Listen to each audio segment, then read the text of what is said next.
I find it hard to just do research and a little bit of teaching. So physician scientists continue to astonish me that they teach, treat patients, do wonderful research, and in Sam's case also run the Center for Research Informatics. So he's a wonderful fellow. Thanks for coming. So. All that running we do, and that's the funniest story. And the running, yes, right. Yes. All right, did you guys fix the level there? No. And you need me to use this because of the recording? Yeah. Okay.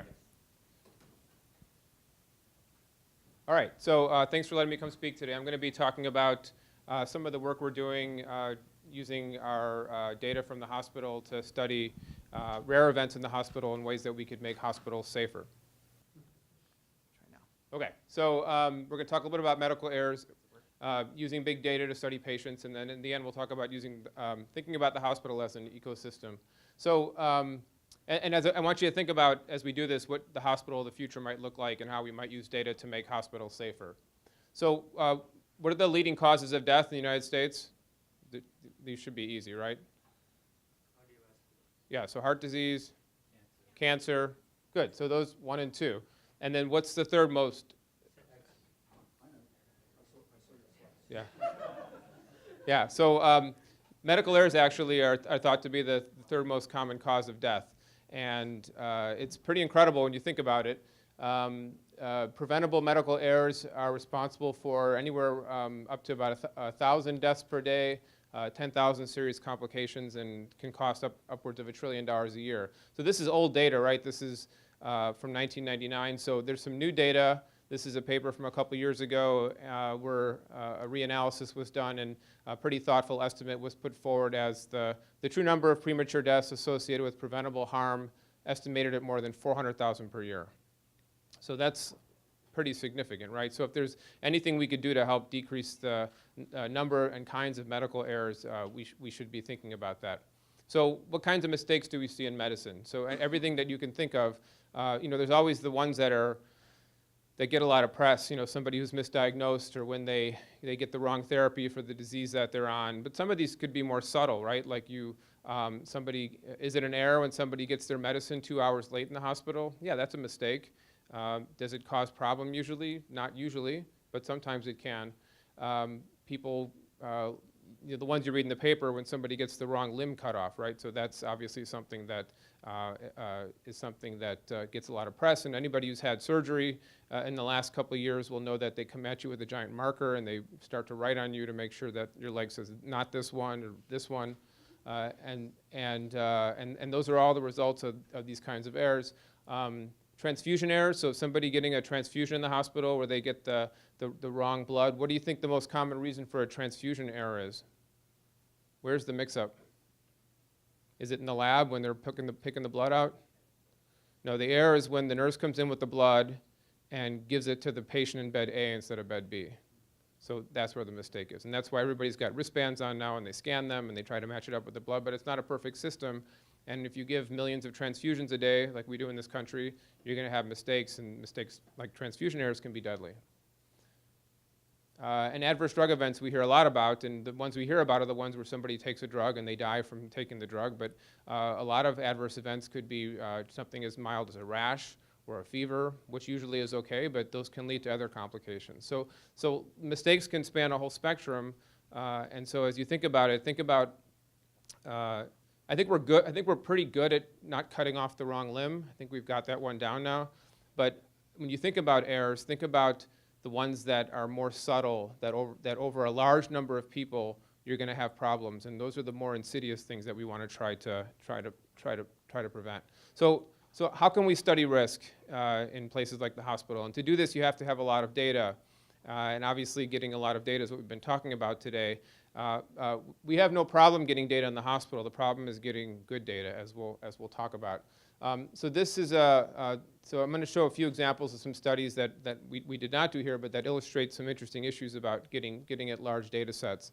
So C. diff infections, as some of you are aware, are caused by an overgrowth of this bacteria as a result of being on other antibiotics. So the thought is the other antibiotics clean you out, and then C. diff can overgrow and cause you trouble. But a third of it is community acquired, meaning that we usually see it in the hospital, but about 30% of the time we see it just out in the community. But there were other risk factors unknown, so that a small study was done to look at 1,000 patients with C. diff. And they had a reasonable number of patients in their study, about 1,000 patients, and they really looked over a lot of variables. And when you want to study for confounding effects from other variables or the contributing effects from other variables, you need to have a lot of data. And so they looked at, are you living with babies? Because people assume that babies are messy and you get stuff from them. Are you exposed to possibly infected food? Are you on proton pump inhibitors like Prilosec, or are you on H2 blockers like Zantac? Have you been on antibiotics? And everybody assumed, well, the antibiotics was going to be the biggest contributor because that's where everybody's getting C. diff from. And surprisingly, many patients, as you can see, did not have antibiotic use. So they looked at patients that were exposed to clinics, right? So the patients in this first column did not end up having to go to a clinic, and the patient in the other two columns had to go to a clinic, and so they were technically exposed to other patients. And across all three groups, there were plenty of patients that did not have antibiotic use. So this was pretty surprising. And the other surprising thing that came out of this was that many of the patients had a history of using a proton pump inhibitor like Prilosec, or purple crack, as some people call it, because it's such a popular drug. Omeprazole, these are very, very popular over-the-counter now medications. And so it turns out from the study that people started to see a trend where if you were on Prilosec, regardless of whether you were on antibiotics, you were at an increased risk of having C. diff, which would be a huge finding because right now people prescribe these with impunity, and they just use them not thinking about the patient's risk of C. diff. So they did a much bigger study. So this is, quote, a much bigger study, 100,000 patients. And here they looked at whether patients were on whether they were on any GI meds, and whether they were on antibiotics. So here's no GI meds, here's H2 blockers, and here's PPIs, and here's no antibiotics, some antibiotics, and then lots of heavy-duty antibiotics. And as expected, if you were on heavy-duty antibiotics, you had an increased risk of getting C. diff. But then here was the confirmatory. So if you're on no antibiotics, but you were using a lot of Prilosec, you were indeed at higher risk for getting C. diff. And this resulted in an FDA communication that C. diff-associated diarrhea can be associated with proton pump inhibitors. And this was news to me because having done my residency 20 or 15 years ago, this was not a thing, and now it's a thing. And I assume that this is, we don't see this in pediatrics as much, but when I was on service last month, the residents all knew this, and they were bringing it up on rounds as to whether or not we should be careful of this, as we have a lot of our patients susceptible to C. diff. So there's a tiny little story about having enough data, 100,000 patients worth of data. You could take something that was a fairly rare event, but then over lots of patients show that it's important. Okay, so where do you get all these data from? And we've spent a lot of time today talking about where do you get big data from. In this case, we're going to talk about our data warehouse and how do you fill up a clinical data warehouse with data that you can use for research. And that's what a full warehouse would look like. Whose warehouse do you think that is? That's pretty amazing. Don't do it now, but if you Google Amazon warehouse, man, there's some amazing pictures out there. It's pretty incredible how they access their data. All right, so you want to be able to fill up a warehouse with good data. So the group that I work with, the Center for Research Informatics, the reason I think that this group has been successful is because when Bob set this group up in 2011, he very cleverly had a highly matrixed set of capabilities. So where we have our own systems team, so we have our own storage, our own HIPAA compliant storage and backup. We have our own high performance computing. Right alongside that, we have our applications team that builds the applications, that lets you take data in, lets you run your clinical trials, that supports our REDCap instance. We have our own bioinformatics pipelines, our own bioinformatics team, and then we have our own data warehouse team. So having these teams work together mean that when the data warehouse team needs an application built to take data in, they turn to the apps team. When the informatics team needs more power, they, just like Scotty, they call and ask for more power, and they give them more nodes on the HPC. And so this has been a really successful model here for delivering research, research support for informatics. The data warehouse itself has been built by consuming data from the electronic medical record, but also many other sources. So EPIC itself is quite difficult to take data straight out of. So the EPIC data are consumed by going through what's called Clarity, which is another set of tools which take data out of EPIC and then let you then consume that and then put it into something that you can query with SQL or with other tools. We also get lab data, we get billing data, and then we're now connecting other data sets. So like for instance, now we connect the Social Security death registry information is one example of an outside source. The data in the EHR, for reasons you heard this morning, are notoriously they're not great. They're not very clean. So, for instance, when we got the death registry data, how many patients in our set did we find did not have an accurate marker that they had died? 30,000. So we were able to say, well, of the patients in our EHR, there's 30,000 that are dead based on Social Security records, and you could potentially update those records and avoid an embarrassing phone call reminder of an appointment and so forth. Not let alone all the research implications for studying those patients. So the data are very messy for many reasons. When we get in things like weight, we see text fields, we see people write greater than and less than signs if it's not a granular field. It's a real mess out there, and so we've always called data wrangler is an interesting term that people have applied to the folks that clean these data up. At a meeting yesterday, somebody referred to these folks as data assassins, which sounds much cooler actually.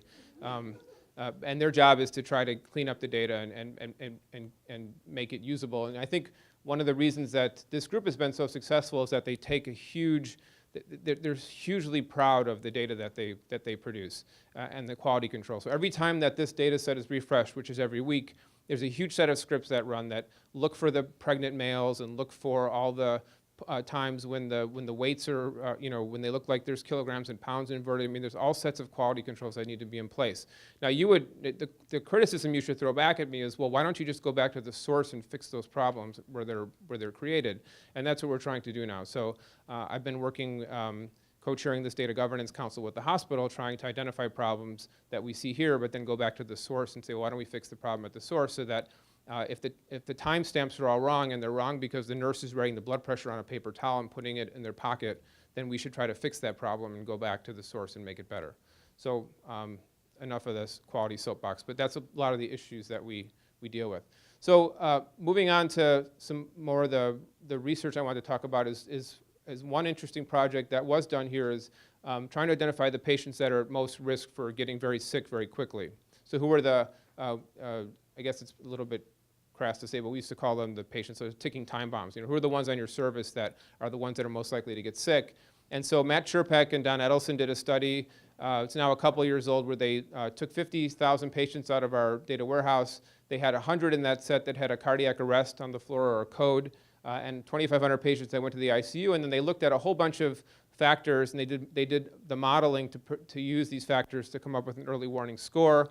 And they have a score now that's continuously recalculated every 10 minutes on every patient.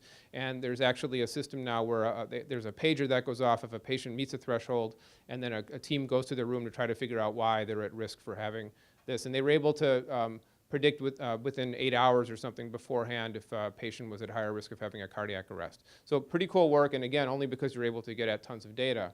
So this is interesting work, but it's all about the patient. And so one of the things we were interested in studying is, are there things other than the patient that put the patient at risk? So you'd say, of course, there's things other than the patient. How about the sick patient next to them, or the nurse who doesn't wash their hands? So there's lots of things around the hospital that'll make you sick, and there's actually evidence for this. This was a nice shout out we got in the Washington Post for the data warehouse and then the data that powered that last study. So it was a nice write-up about 6 months ago. Okay, so what's the evidence that other factors matter?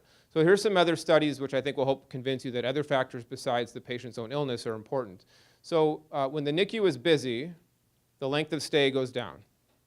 So why would that be? Well, when it's packed in the NICU, you're really trying to get kids home. You want to get them out of there. When the NICU's empty and there's a baby there and you're like, well, let's give them another day. Yeah, let's send them home tomorrow.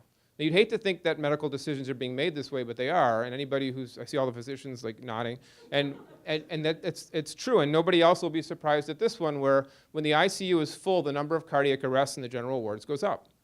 Because when the ICU is half empty, and I go with a kid and say, this kid's sick, they're like, yeah, bring him up, we'll keep an eye on him. When the ICU is full, all of a sudden it's, well, maybe you can watch him on the floor for another 6 hours, because I think you guys are doing a great job with him. And so if you do that enough times, you're going to have more cardiac arrests in the general wards. It's not surprising, but somebody was able to show that. During a code, during a cardiac arrest, there's more mistakes made throughout the ward. Again, not surprising. When everybody rushes in a room, the nurse is very likely to say, hey, you know, I'm taking care of Mr. Smith. Will you please give Mr. Smith his drugs at 2 o'clock? The other nurse doesn't know Mr. Smith. The other nurse gives Mr. Smith somebody else's drugs or gives the drugs late. So it was not surprising to many people that the number of mistakes on the general wards goes up. This was interesting. So if you think about patient satisfaction on the wards, there's 2 types of nursing models. You know, the 2 types would be, one is where you have the same 3 nurses over and over again, right? So they go on 8-hour shifts. Every time one goes home, the next one comes back. And a lot of our pediatric wards are like this, where we have the same nurses that come in repeatedly. And yeah, there's weekends and other things, but for the most part, they see the same nurses over and over. And that's different than the model where you would just have sort of randomly handed off to different nurses that rotate around lots of different wards. So who do you think is going to have more patient satisfaction? Obviously, I think the one where you get to see the same nurses over and over again, and they proved that patients who had a stable nursing team were more satisfied with their care. I think this is the last example of this. So infection spread. So everybody thought, well, if you are in a room and your patient next door to your room is infected, you're more likely to get that infection. But when they looked at this, it was actually the social network of the nurse that was one of the biggest risk factors. So if you shared a nurse with a patient across the ward, you were at increased risk of getting that patient's infection. And so hand washing, turns out, obviously everybody knows this now, is one of the most important things you can do to decrease your risk of infection within a hospital ward.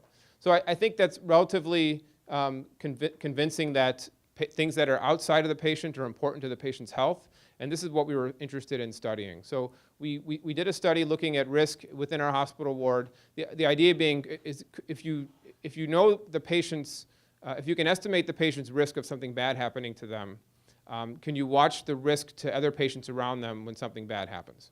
In other words, if you're sitting on a ward and the patient next to you goes to the ICU, does that affect you at all? Should it affect you? Could it affect you? So that's what we were thinking about. So we took 5 years of data out of the data warehouse. It was 80,000 admissions. It was over all the 13 hospital wards. And of the 80,000 admissions, about 6% of them had some sort of critical illness event, which we defined as having a cardiac arrest or being transferred to the ICU. And we looked at many different time blocks, but the one that we settled on was a 6-hour time block. So if somebody had a cardiac arrest or went to the ICU, within the next 6 hours, was there an increased risk to the patients around them? I just put this up here to show that, again, we had about 6% of the admissions had critical illness events. Most of them were ICU transfers. Occasionally, though, about 4% of those, we had a cardiac arrest on the floor. The length of stay for patients was, of course, much higher, 300 days versus 70. If you had a critical illness event, that's not surprising.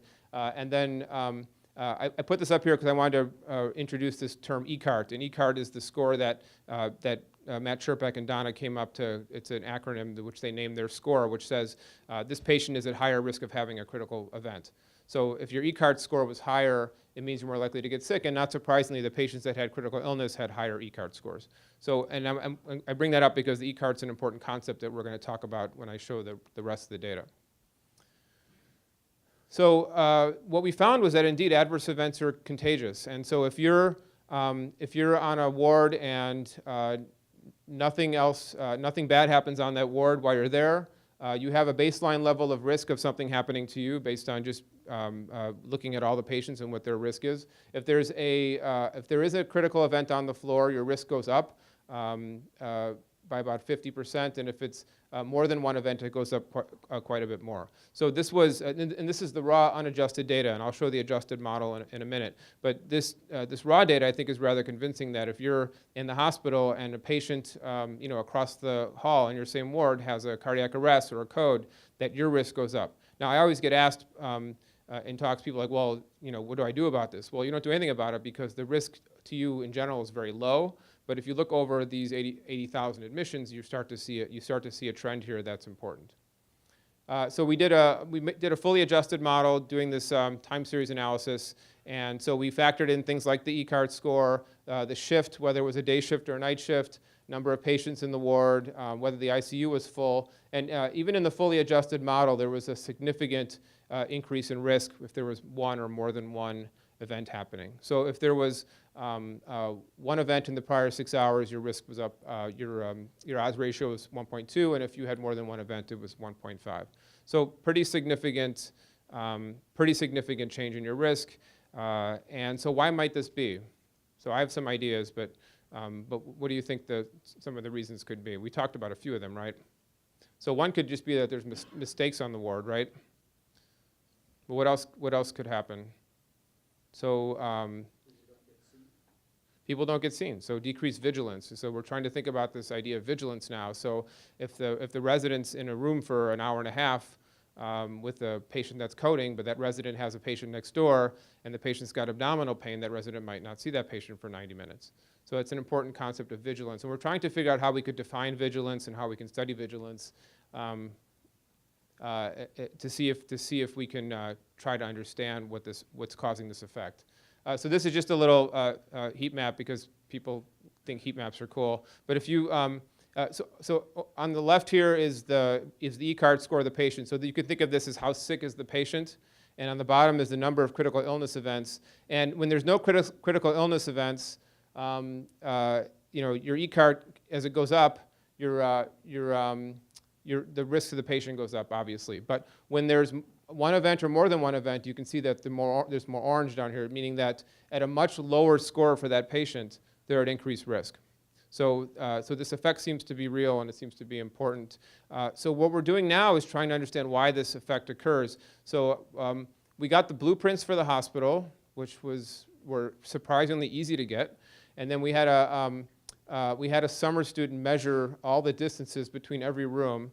And so now, that was a thankless job. And now we're trying to study, is proximity an issue? So maybe it's not just the ward, maybe it's the proximity to where the sick patient is, maybe it's the proximity to other patients in the hospital. I think the idea of looking at the nurse and doctor networks is really interesting because I think we'll get at that issue of vigilance and people being distracted and not paying attention to the other patients. And I think hopefully we'll be able to tease out what some of these issues are. We're also starting to look at in the emergency room, looking at disruptive events. And I think those of you physicians will appreciate that when there's a disruptive event in the emergency room, it really distracts people. You would think the emergency room would be very tolerant of disruptive events, but I can tell you that if there's a patient waiting to see me, and I've already been assigned that patient, and they're sitting there and they're waiting for let's say they're waiting for their strep result to come back, and somebody comes in the trauma bay, and I happen to be the resident assigned to be in the trauma team, I might not see that patient for 90 minutes to give them their strep results. Well, what are some of those patients going to do? They're just going to leave, right? And some of those patients are going to leave having strep throat and not knowing about it, and then you have to track them down. So I think this concept of disruption in the ED is important. We just submitted a grant on this, and the reviewers were not as impressed with the idea, thinking like, of course the ED is disruptive, but I think it's very interesting to try to study and model how this disruption works, because you could imagine the way we triage patients now is all based on sort of who gets to sign up next for the patient, but you can imagine a system where triage is done dynamically based on who's seeing which patients, and the to-do lists are reassigned. And so I think having this kind of dynamic look at the ED as an ecosystem would be interesting. One of the things we found, which was, as we had our paper reviewed, one of the reviewers said, well, when you saw critical illness on your ward, did it affect anything anywhere else in the hospital? And we thought, well, no, that's absurd, because if you have something here, how could it affect something 3 floors away? So we did the modeling, and surprisingly, there is a very slight effect. We looked at your risk, we looked at your chance of being discharged from the hospital. And when there is a critical illness event somewhere in the hospital, the expected rate of discharge elsewhere in the hospital goes down. It's a very slight effect, but it was real and it was significant. And so it seems to be that because of diversion of resources or attention or something, or because the transport person was busy with the code and they didn't have time to come take the patient down, like for whatever reason, it was delayed. So I think thinking of the hospital in this larger sense now is what we're going to try to do. Yeah. So you're looking at spatial correlations. I wondered, you could also did you also look at temporal correlations to see whether you could determine causal directions? I mean, you're assuming that the critical illness results in the other thing, but there might be some other factor that forces the... Yeah, and it's probably meaningless. No. We went down this chicken and egg. Yeah. We went down this wormhole many times of is it? We're looking for a temporal association here, but the question is, if you have a critical illness here, somebody goes to the ICU, that forces the ICU to send somebody to the floor earlier than they would. That should technically increase your rate of discharge because you want to clear out a bed. So we had a lot of these discussions trying to understand the temporal relationships here, and I think it's really complicated. And the dark side of it to me is that no matter what we found, we were ready to explain it, and which I think is a little bit dangerous. But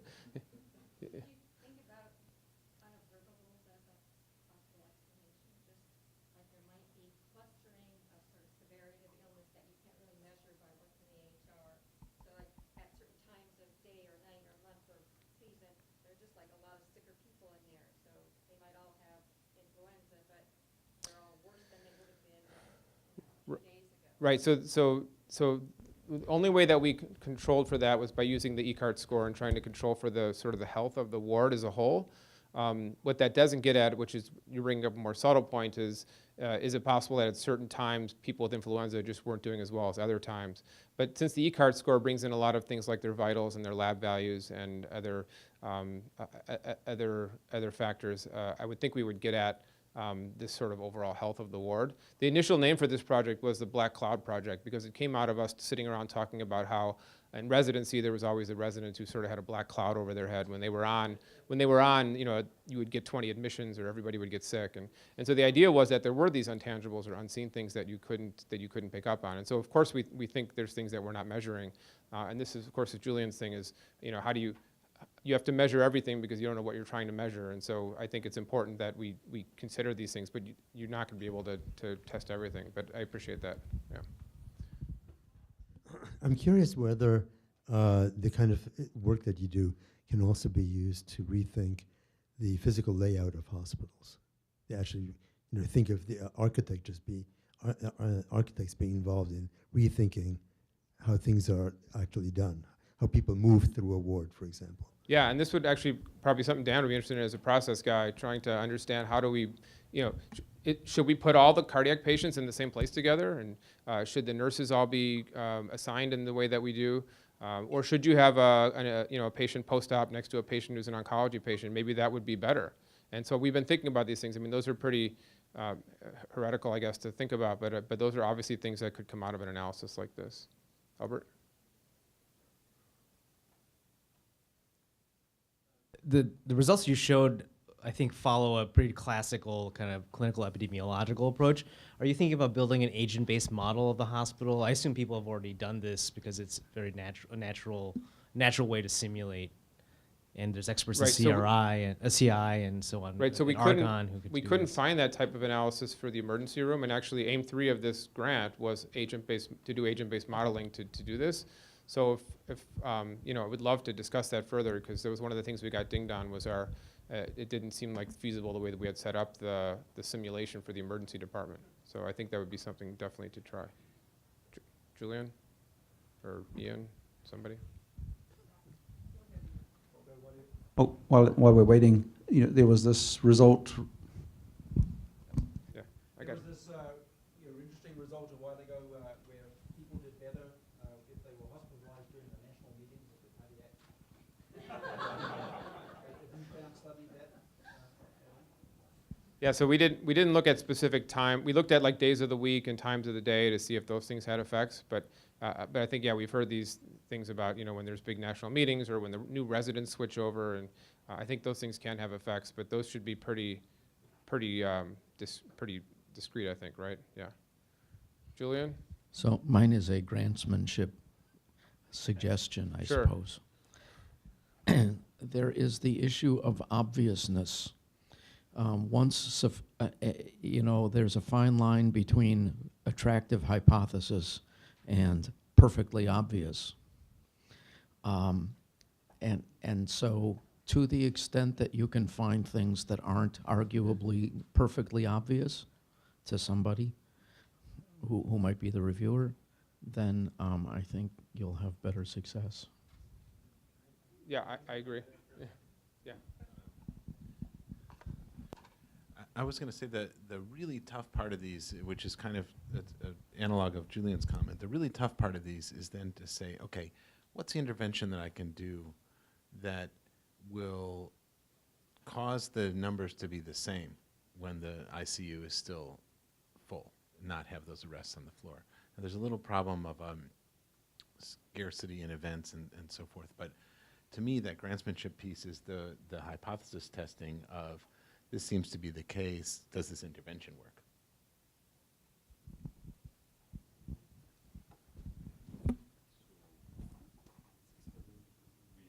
So we've thought of, haven't done yet, but are interested in doing a project where you look at the assignment of patients to nursing wards, and in particular to particular nurses. Turns out most hospitals actually don't have records of which nurses are seeing which patients.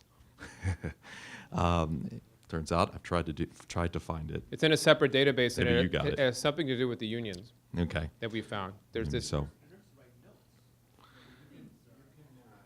No, but the assignment of the triage of the nurses to the teams is in something called I forget what it's called, Yeah. but it's it had poor name. It's called an API database. Yeah, but in any case, I mean, if there's a sneaky way to do it. We'll talk offline. But in any case, you know, if you could predict the likelihood of an adverse event, or you have really, you know, well-refined severity measures of patients, you can make sure that you don't give, you know, two very high-risk patients of having an adverse event to the same nurse or to the same nursing team. Instead, spread them around. And so, to my knowledge, that intelligence doesn't quite exist yet. But they do a little bit of that because patients get an acuity score when they're admitted, and I think the nurses try to spread the acuity out over the nursing staff. Ad hoc. It's ad hoc. It's all ad hoc, yeah. One of the things we're thinking of, obviously, is why stop there? And so it makes sense that if there's a traffic jam on 294, that could affect how you should triage your patients in the hospital. It could affect adverse outcomes on the floor. Obviously, if there are work shortages, are there trends on social media streams that we should be paying attention to that would then affect the kind of patients that we're going to see that could then affect our adverse events? Obviously, this is more pie in the sky stuff, but it gets back to the other things that were being discussed today, like Ian brought up, and others like using Plenario and other things for larger data sources that we could associate with these things. So, you know, we really imagine that that in the future, hospitals can think of more as like a large ecosystem where you have like a command and control center, and you could actually see an event in the hospital and predict how it spread throughout the hospital. You could try to do something to intervene and even stop an event before it got too far out of control. The impact, obviously, is to have better prevention and better diagnostics and all those other things in a safer hospital. But I think everybody can appreciate that trying to decrease these kinds of errors. When you have 400,000 people a year dying from medical errors, I think anything we can do to help decrease that is going to be better. Just want to show. I have 2 more slides. So, you know, this work was enabled by all the groups that we worked with. Matt, Donna, and Michael are my faculty collaborators. But Anoop is, the reason I bring the slide because I want to give a shout out to Anoop. So Anoop comes to me he has a PhD in biostatistics and machine learning, and he's an expert programmer. And he came to me to do high throughput proteomics, and he's an expert in mass spectrometry, and we did a lot of proteomics algorithm development together. But he's been able to pick up and do all this time series modeling, and is really excited about the clinical data. And since I've brought Anoop into the CRI, people can't get enough of him. And so he's split up on like 8 projects now. We just don't have enough people with this kind of talent. And I always joke that we need more Anoops, but we really do. And it's an issue. And I say, so one of the exciting things about coming here is because a lot of you guys have a lot of Anoops in your group. And it would be great to try to collaborate and to share data and to share ideas, because then we could I don't have to worry about having a noob spend all night learning about agent-based modeling, because then we have somebody else that we can work with to do that. So, so just the last 3 points I wanted to make is that, we talked about this today.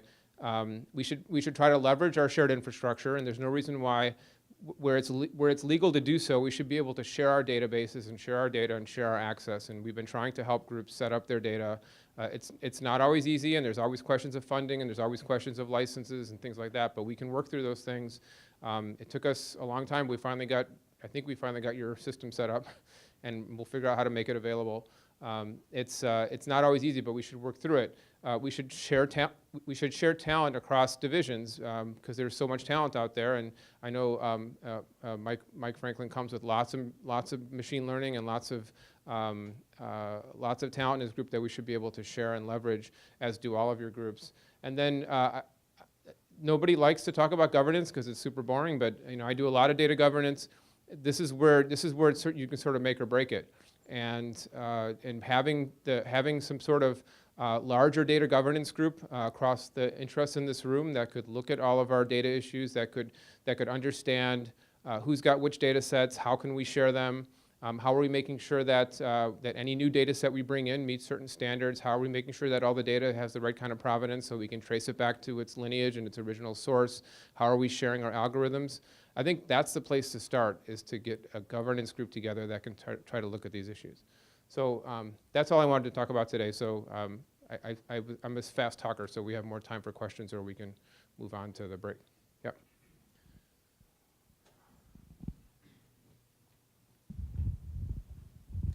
So I was just thinking about your reference to looking at Facebook streams and other external events that might affect healthcare. And you've talked a lot about the hospital as kind of an ecosystem even contained within itself, but increasingly hospitals are being charged with being needing to pay attention to things like social determinants of health because of they're made to be accountable care organizations. They're being penalized for readmission. So in some ways, this kind of what you're doing kind of internally in the hospital, I think eventually is going to have to be extended externally into the community, leveraging various data sources in real time to kind of predict what's going to happen to my hospital. Yeah, and obviously there seems to be this imaginary firewall at the hospital where, well, there's your medical record, and then that has to stay in one place, and then all the other data can be elsewhere. But I think we're going to be seeing that patients taking more charge of their own data, and I think it'll give us more opportunities to try to do these types of things. It's going to be the privacy issues are going to win out for the time being, but I think that's going to change, because I think people want to have this happen, and if we can do it in a way that preserves patients' privacy, I think it'll help. I was called by a reporter once with a question: should Google be allowed to tell you that you have cancer if it thinks you do? It was, it's a sort of a silly ethical question, right? Like, if you're Google searching, like, oh, I have night sweats and lots of lymph nodes in my neck, and should Google be able to say, hey, maybe you should see a doctor about that? And most of the physicians I talked to were saying, well, no, because Google's not your doctor. But there's an argument to be made for providing information when there's information. And so I think the social networking aspect is really important, and we have to figure out how to do it in a way that doesn't create panic, I guess, is the bottom line. So one of the great advantages of the data that you're using is that it's very rich, right? Richer than a lot of the data I work with, for example. The flip side of that is that you're not really sure what to do with it beyond the walls of this hospital, right. And that maybe improving care at this hospital is enough. But have you thought about trying to connect these data to like claims so that there's at least one overlapping sample, and you could see if the data generated from here is nationally representative in some way or could be useful beyond the borders, and at the same time validate some of the stuff that people are doing with claims by having the richer data? Right, so that's great.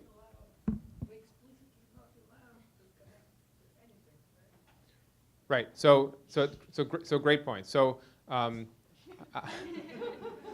obviously, single institutions always criticized because it's a single institution. And so one of the things I was talking to Andre about potentially is, why don't we take some of these really interesting findings that you have from the CMS data that is using rather coarse information, and why don't we take that and bring that inside and then verify using the granular data what some of the causes are of what you're seeing.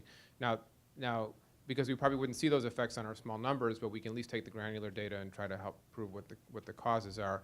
And then on the other side is to use things like our emerging PCORI network, which is the patient-centered outcomes grant that Chicago has called Capricorn, which is a dozen institutions.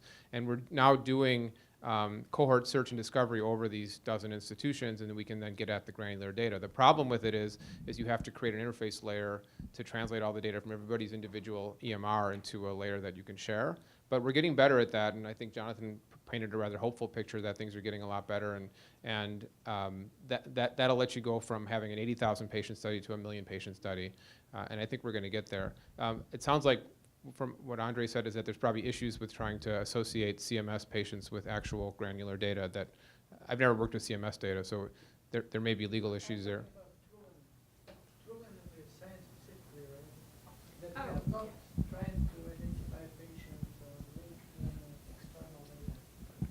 I mean, we've certainly done it with other projects where we have small scale, small sample, sort of local data, and then You get can their have net patient data, consent, right? right? So you can, if you have, if there's consent from the subject, you can do it. We do it on national studies all the time, but there's samples with only 1,000 or 3,000. Health Yeah, I retirement mean, studies. we've done it without Yeah, consent too, you've right? done it without consent. Yeah. How? Well, there's three ways with EMR data. One is consent. One is de-identification. With the right IRB protocol, you can link and then de-identify and still do it. Yeah, It's up to because it's up to the local IRB.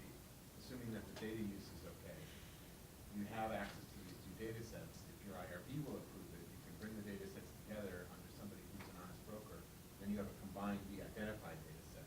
So your researchers are only working with de-identified. And then the third way, which the foundation is very focused on, I'm very encouraged that you now have the death data because now you know who those patients are. But the third way is the safe harbor with deceased patients. And one nice thing about deceased patients is you have all their outcomes. and you can fully identify and use them as long as it's research on deceased patients, which creates a whole nother thing that's not quite allowable is to mix the dead patients with the alive patients, because that safe harbor says you're only working on research on patients that are dead. So, you know, you just as long as you follow these careful paths, there's actually quite a bit you can do. These sound like great things to discuss in this big governance group that we're going to form.